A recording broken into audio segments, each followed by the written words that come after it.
प्यारे बच्चों, आज मैं आप लोगों को एक बहुत ही महत्वपूर्ण प्रश्न बताने वाला हूं।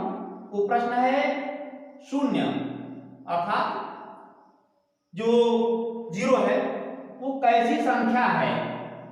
उत्तर है सम है, विषम है। सम और विषम दोनों है, ना तो सम है ना विषम है। अर्थात शून्य क्या है ये कंफर्म करना है। अलग अलग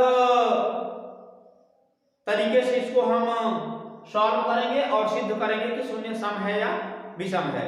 तो चलिए शुरू करते हैं। नंबर 1 लिखा है आंसर में कि शून्य सम संख्या है। तो चेक करते हैं, देखते हैं शून्य सम है। अगर सम होगी तो 2 से कट जाएगी। संख्या जो भी सम होती है वो 2 से कट जाती है। तो देखिए यहां पर हम ले लिए 2 को और यहां पर ले लिए 0 को और उसके बाद इसको भाग दिए। 2 0 0, तो ये कट तो गया। तो अब इस हिसाब से तो ये सम होना चाहिए, लेकिन ये अभी नहीं माना जा सकता कि सम है। दूसरे उदाहरण से देखते हैं, क्योंकि अभी तो हमने 2 से चेक किया ना। इसी को देखते हैं कि क्या दूसरी संख्या से भी चेक करके कोई विषम संख्या लेकर चेक करें, फिर देखें। तो देखिए अब 3 को लेकर देखते हैं, क्या 3 से भी कट जाता है क्या।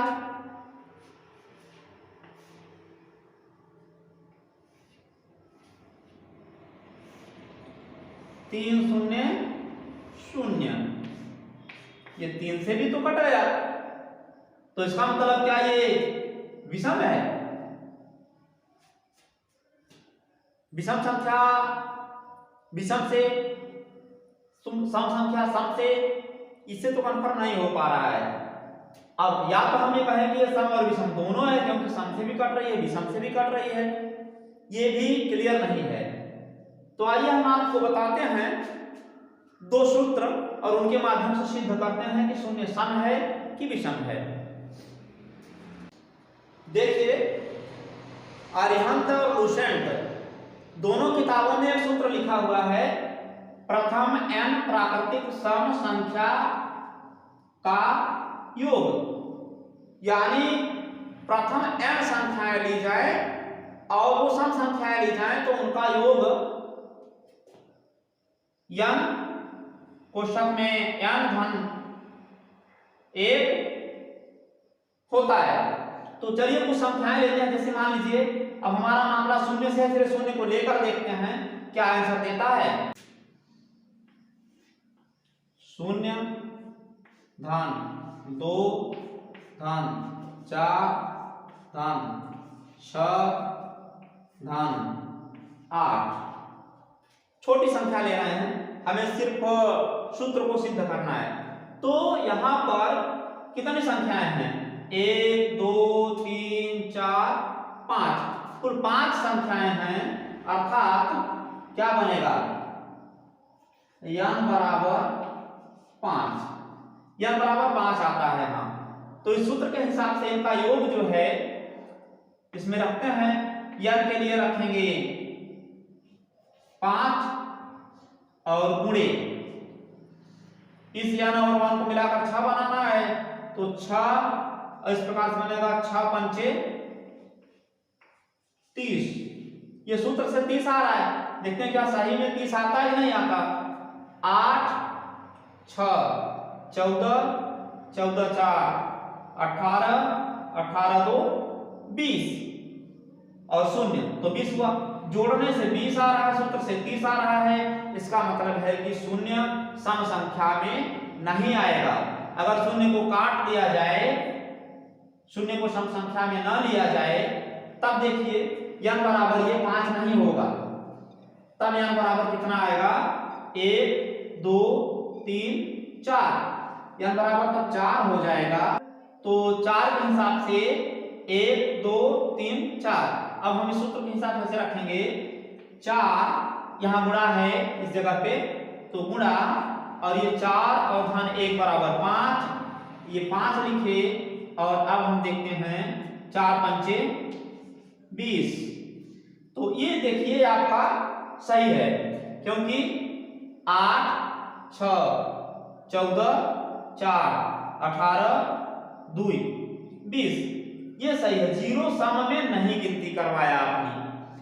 अब हम इसको दूसरे सूत्र से चेक करते हैं। दूसरा सूत्र है जो विषम संख्या के लिए होता है। इससे तो हमें पता चला कि m सम नहीं है। अब दूसरा देखते हैं क्या विषम है। तो सूत्र है प्रथम n प्राकृतिक विषम संख्याओं का योग बराबर n पर वर्ग। तो कुछ संख्याएं लेकर देखते हैं, जीरो को भी ले लेते हैं इसमें। अब देखिए जीरो एक विषम संख्या मान लेते हैं, तो 0 धन 1 धन 3 धन 5 धन 7, ये विषम संख्याएं ले ली गई। अब कितनी विषम संख्याएं हैं? 1 2 3 4 5, कुल मिलाकर के यहाँ पर n बराबर क्या आया? 5। जीरो को मिलाने से n बराबर 5 आया। तो इनका योग आना चाहिए सूत्र के अनुसार n पर वर्ग, यानी n बराबर 5 है तो 5 पर वर्ग। अब 5 पर वर्ग का मतलब होता है 5 गुणे 5, यानी 5 बचे 25। तो क्या देखते हैं 25 आता है? 7 5 12, 12 3 15, 15 1 16। यहां भी ये सूत्र के हिसाब से सही नहीं हुआ। अब हम इसको शून्य को काट कर देखते हैं। शून्य को काट दिए तो n बराबर अब ये 5 नहीं रहेगा। अब n बराबर हो गया 4। जब n बराबर 4 हो गया तो यहां पर हमें 4 पे वर्ग रखना है और 4 पे वर्ग का मान आएगा 16। अब देखते हैं 7 5 12 3 15 और 1 16, ये सही है जीरो को छोड़कर। यानी हम जब प्रथम n प्राकृतिक विषम संख्याओं का योग वाला सूत्र लगाते हैं तो भी जीरो नहीं आता है उसमें, और जब हम प्रथम n प्राकृतिक सम संख्याओं वाला सूत्र लगाए थे तब भी जीरो उसमें नहीं आया था। तो इस हिसाब से ना तो जीरो सम है ना तो जीरो विषम है, क्योंकि दोनों में नहीं आ रहा है। और जब दोनों है ही नहीं तो सम और विषम दोनों है ये भी नहीं हो सकता।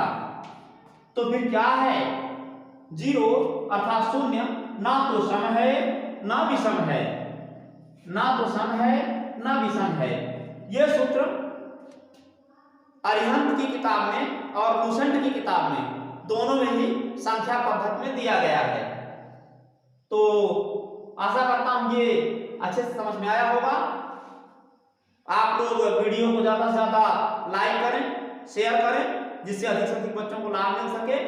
और मैं जल्द ही संख्या पद्धति का पाठ शुरू करने वाला हूं। 1 दिन 2 दिन के अंदर संख्या पद्धति का पूरा पाठ पढ़ाऊंगा। तो आप लोग अब अंत में मेरे आशीर्वाद के साथ खुश रहें, मस्त रहें, स्वस्थ रहें। धन्यवाद।